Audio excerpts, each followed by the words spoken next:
Salut à tous, bienvenue sur l'Arena MMA. Aujourd'hui, on interview le champion super lightweight de Samouraï MMA, Jesse Ronson, qui va se battre contre Rodrigo Vargas à Samouraï MMA chapitre 6 à Gatineau.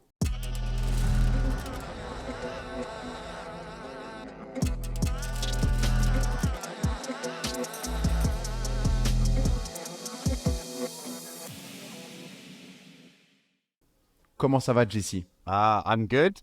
I feel great. Was it 4 more weeks and then weight cut week? So I got a lot of time.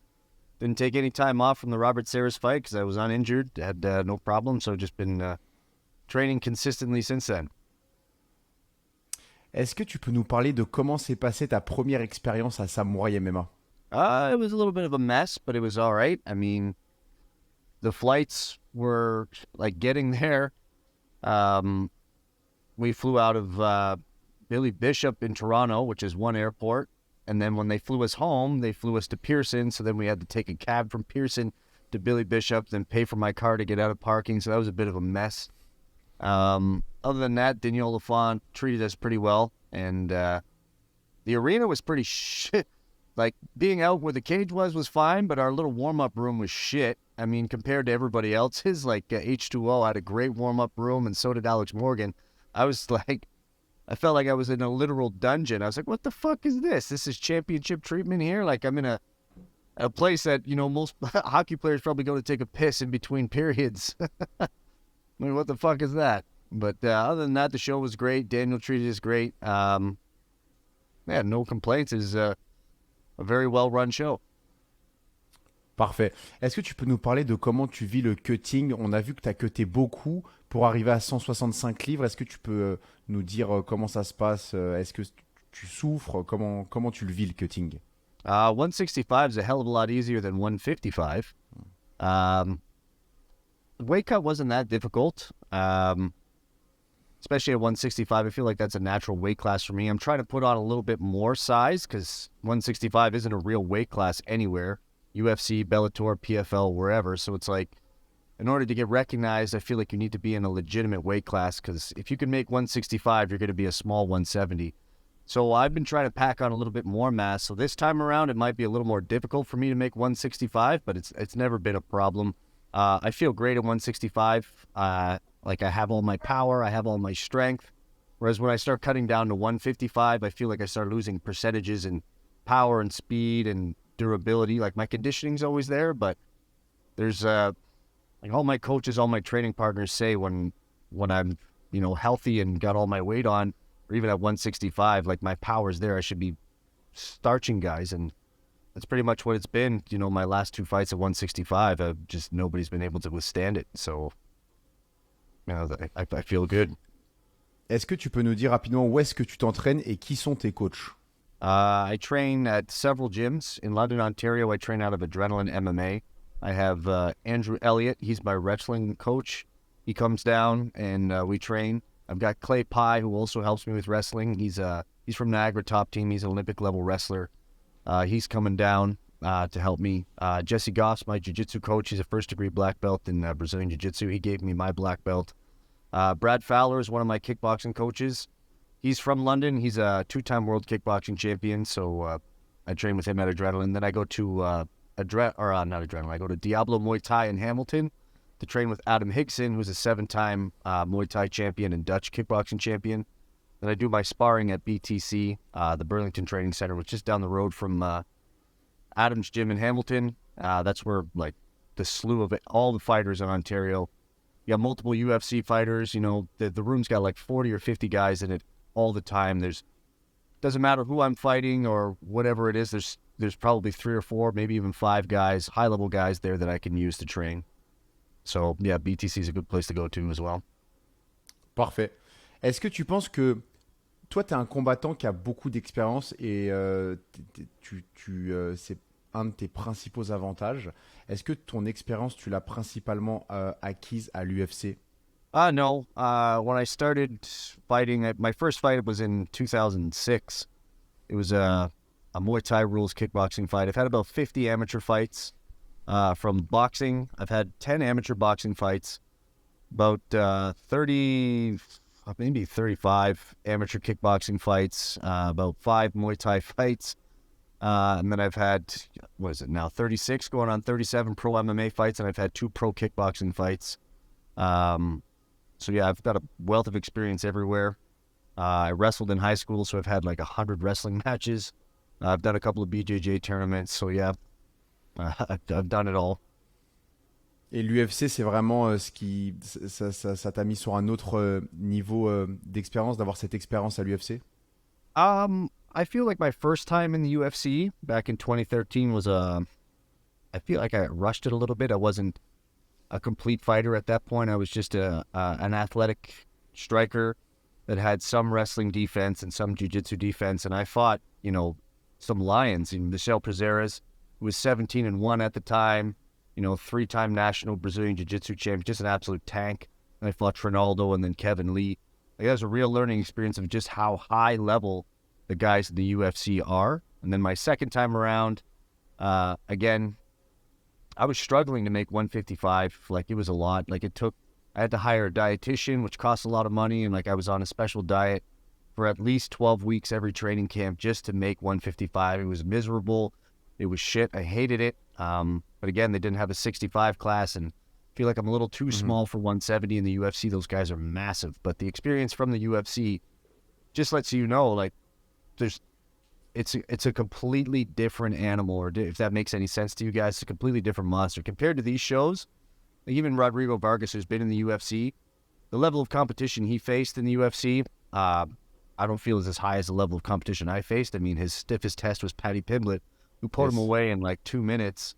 And so I feel like I fought tougher guys and better guys in the UFC and out of the UFC.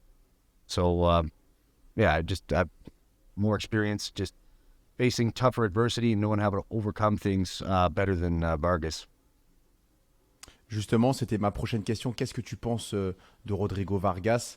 Et est-ce que finalement tu veux faire plus rapide, mieux que Paddy Pimblett en le battant plus rapidement? Wouldn't that be something, eh? To always try to beat the guy that beat him the fastest last time. Well, thing is, Paddy was in some pretty deep waters at first until he overcame like Rodrigo and choked him out. The one thing I think that Paddy was a little dirty on was when he had him in that choke. He's like, oh, he's grabbing my gloves. Like, well, what the fuck else is he supposed to grab? It's not like he's interlacing his fingers in between stuff. He's allowed to grab your gloves, but I think Vargas panicked because he didn't want to get in trouble or whatever, so he just kind of let go, and Pimblett choked him out. But what he was doing defensively was not illegal, but he just kind of, I think he panicked in that situation, and it let Paddy Pimblett sink that choke in, because a good ref would have just been like, what the fuck else is he supposed to do, dumbass? You're choking him. He can grab whatever and pull, like I said, as long as he's not interlacing his fingers, which he wasn't. Yes. As for my thoughts on Vargas, I think he's got some decent jiu-jitsu. He's a brown belt, but his jiu-jitsu is more for jiu-jitsu. It's not jiu-jitsu for MMA, as you can see it by the way he does things on the cage and how he does things on the ground and how he's always going to a butterfly. Maybe he can change, maybe he won't. I don't know. I'll figure it out when I fight him. His striking seems to be very straightforward. He doesn't like going backwards. He does lateral movement well, which means he's down to stay in the pocket and exchange, which, I'm looking forward to a technical fighter. Not a Robert Serras who just likes to swing wild and brawl and, hope for the best. I'm looking for an actual technical kickboxing fight, which I think Rodrigo Vargas can bring to the table, and I can really showcase my kickboxing background against him. He's never been knocked out, so, whether I beat him faster than Pimblett or not, I would just like to be the first guy to knock him out, and that would be perfect for me. Perfect night. Ok. On t'a vu au premier Samouraï parler avec Michael Dufort. Il vient de battre Peña, vétéran de l'UFC. Est-ce que toi, c'est quelque chose qui t'intéresserait de lui accorder une revanche par la suite? Yeah, it would definitely be better for him to get the rematch. I like Mick. Super great guy. I was super happy that he beat Luis Peña. To be honest, I hope he goes to the UFC. He doesn't need to rematch me. We fought almost 5 years ago, so obviously we've both changed and we've both grown as fighters. When I fought him, I had a torn hamstring. So you know, I wasn't even 100% when I fought him, and it went all 5 rounds. It was tough as fuck. So I'd imagine it would be 100% different the next time around. But I'm not dropping to 155 ever again. And he looks good at 55 right now. And it's either him or Anthony Romero that's next in line for the UFC. So he shouldn't even be thinking about wanting to fight me. He should, and I'm not interested in fighting him again. It'd be a great fight. He definitely needs to go somewhere bigger to you know, test himself, and he deserves it. He deserves to make those paydays and everything else. I've been there. I've done that. I fucked it up.